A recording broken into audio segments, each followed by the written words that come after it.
Before we get into this video, I want to say that I am not responsible for anything that happens if you try this on your own vehicle. Try this at your own risk. Let's go ahead and get into the video. All right, today we're going to be talking about a homemade harmonic balancer installer. Now, you can go to Advanced Auto and buy the thing for 40 bucks, or you can rent it for 40 bucks and you take it back and you give your money back, which is a pain.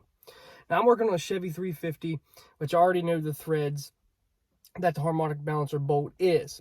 That's the first thing you need to find out before you build one of these. But all installers are pretty much the same. Now, you can buy cheap ones online. I've seen them break off inside the crank. You can go buy the cheap all thread at Home Depot, Lowe's, and all the other places that sell all thread, and they'll break off in your crank. So you need to buy good all thread, in which I paid 18 bucks for this particular thread. It's grade 8, and it's not going to break off in the crank, trust me. I've been doing this for a while, and I even did this on a Honda Civic. I even found the right thread pitch for the Honda Civic, and this is how we put it back on. But this is what it is. This is, you know, a little bit longer than the palm of my hand. I see a lot of videos, people doing this in videos, but they're not explaining what they're using or how they did it. So I bought this for 18 bucks. This is not going to break. This is hard stuff right here, right? So I'm really confident in this, and I've already used it to install the harmonic balancer on my Chevy 350 that we're working on. I bought this for 55 cents. It's the nut that goes on it. Okay, now you can buy these at Home Depot. It's just a grade 8 bolt. And I bought 2 washers, which they were like 25 cents. And I bought one big washer, and this was like 15 cents, right? So what you do is you put these 2 washers right here, just like that. You got your big washer, and it looks like this. So what you want to do is screw this into your crank, and your harmonic balancer would be somewhere right here.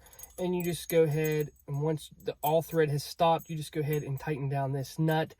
And what it does, it starts pushing on the harmonic balancer. Now, a lot of people use 2 nuts at the end and use this nut up here just to hold it.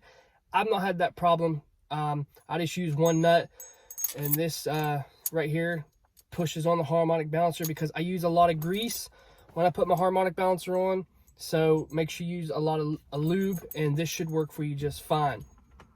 I built this for under 20 bucks. And you can too. It doesn't matter what car you have. You just need to find out the thread on your crank, inside your crank. And once you do that, just get you a nut and 3 washers like this. You can even get a bearing and use it just like the installer does.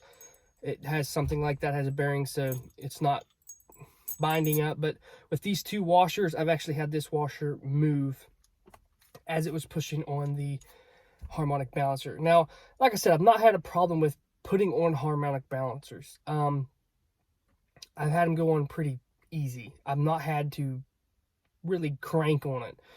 Like I said, I use a lot of lube, and I make sure I get it started on there straight. I take a block of wood, peck it on, and it's pretty self-explanatory. So I built this for under 20 bucks. Again, I can use this over and over and over for any 350. Every 350 I've built, I've used this, and I have one for a Honda Civic also. And this is just to save you money, so you don't have to buy a big fancy kit. Now, if you have the money, buy the kit because it comes with different stuff. But I'm not out here owning a garage or building different motors. I'm just basically using this for one build and another truck. And, you know, if you're into one vehicle and you have several of them and you're like building them and you have parts, this is something to invest in. Or if you have the money, just go ahead and buy the kit. But I just wanted to show you guys how it's built. There's not a YouTube video on this, how they build it. They just put the thing on and they're like, oh, I built this for like 5 bucks. So that's how it's built. So I hope you guys enjoyed this video, and build you one and try it out.